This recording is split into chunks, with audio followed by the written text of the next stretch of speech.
बदला वक्त। निशा एक विधवा लड़की थी।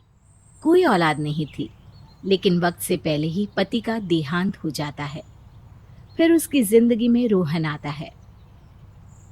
तुम्हारी पहली शादी में क्या प्रॉब्लम थी? अरे चोर थी वो लड़की। शादी के अगले दिन ही हमारे घर के सारे जेवर और पैसे लेकर भाग गई। रास्ते पर आ गए थे हम दोनों। फिर नए सिरे से इस शहर में हम माँ बेटे जिंदगी बसाने की कोशिश कर रहे हैं। ओ, मुझे माफ करिएगा, ये तो बड़ा ही बुरा हुआ। हाँ हुआ तो, लेकिन बार बार इस बात पर बात ना हो निशा बहू, वही अच्छा रहेगा। और किसी से कुछ कहने सुनने की कोई जरूरत भी नहीं है। लेकिन एक दिन अचानक रात में, भागो भागो, घर में आग लग गई है। अरे सारा सामान जल गया। निशा रास्ते पर खड़ी सोच रही थी, मेरी मेहनत की कमाई से बना पूरा घर जलकर खाक हो गया है। अरे बहू, परेशान होने की जरूरत नहीं है। जब तक घर फिर से ठीक नहीं हो जाता, रोहन, मैं और तू होटल में रह लेंगे। अरे मेरे पास कुछ जमा पूंजी है। कुछ दिनों बाद, अरे निशा, उस मकान में तो कुछ भी नहीं बचा। लेकिन अच्छी बात यह है कि बीमा वालों ने हम लोगों को जमीन सहित पूरा जला मकान लेकर 1 करोड़ देने की बात की है। अरे वाह, ये तो बहुत बड़ी रकम है। इससे तो हम फिर से उससे भी अच्छा मकान बना लेंगे। हाँ निशा, अब हम लोगों के बुरे दिन खत्म हो गए। अरे निशा बहू के कदम ही इतने अच्छे पड़े हैं घर में। इस पेपर पर साइन कर दो निशा। निशा बिना देखे रोहन ने जिस पेपर पर कहा साइन करती चली गई। फिर एक दिन, अरे रोहन बेटा, बहुत दिन हो गए मंदिर दर्शन करने नहीं गई। ले चलना जरा मंदिर। हाँ माँ, लेकिन घर में सामान रखा है, यूं लॉक लगा कर जाना ठीक नहीं होगा। अरे आप जाइए ना, माँ जी को दर्शन करवा कर लाइए, मैं यहीं ठीक हूँ। ओके, मैं और माँ जल्दी घर लौट कर आते हैं। फिर क्या था, 2 घंटे, 3 घंटे, पूरी शाम और फिर रात के बाद अगले सुबह कोई कमरे में वापस नहीं आता। थोड़ी देर बाद रोहन का फोन आता है। निशा, तुम अच्छी लड़की हो इसलिए फोन कर रहा हूँ। मैं और माँ बीमा के 1 करोड़ लेकर दूसरे शहर जा रहे हैं। हमें ढूंढने की कोशिश मत करना।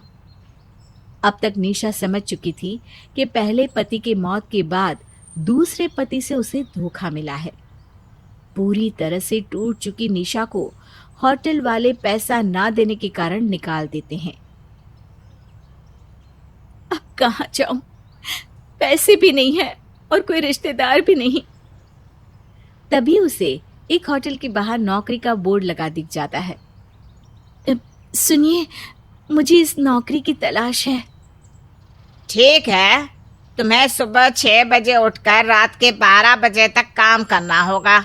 बदले में तुम्हें थोड़े पैसे, खाना और पीछे वाले कमरे में रहने की जगह मिल जाएगी। मंजूर है?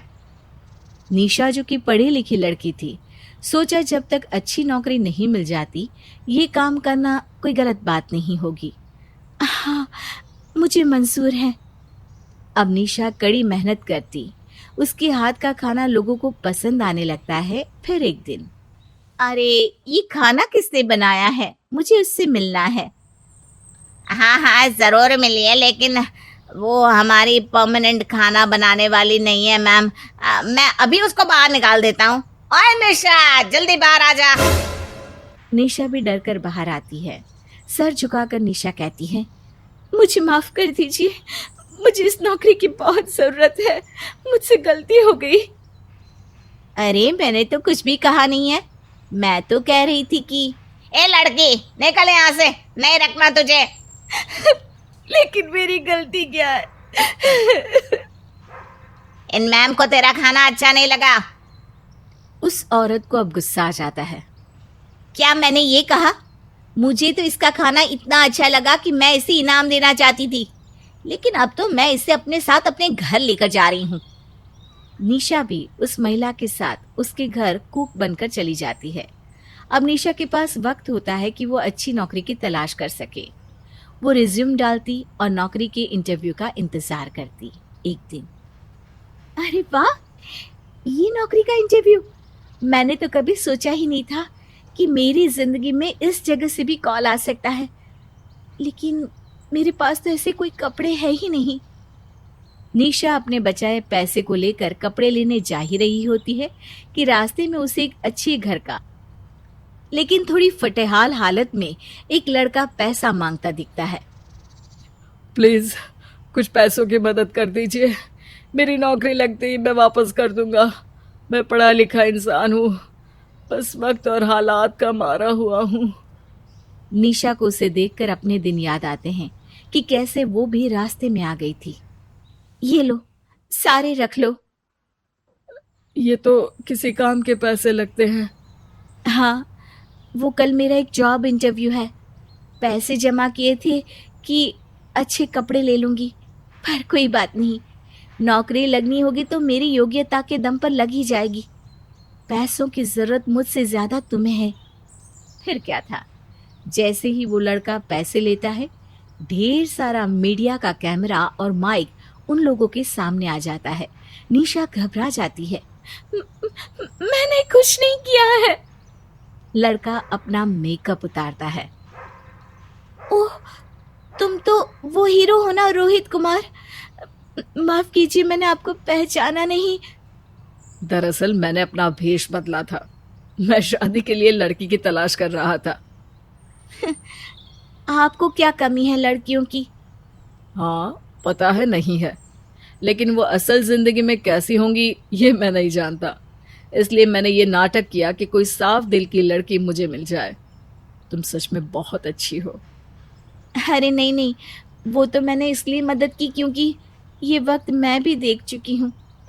हाँ, तुम्हें अपना बुरा वक्त याद है और तुम उस हालत में किसी को नहीं देखना चाहती। तुम्हारे पास जो कुछ जमा पूंजी थी तुमने मुझे दे दी। इससे ज्यादा साफ दिल और क्या हो सकता है? क्या तुम मुझसे शादी करोगी?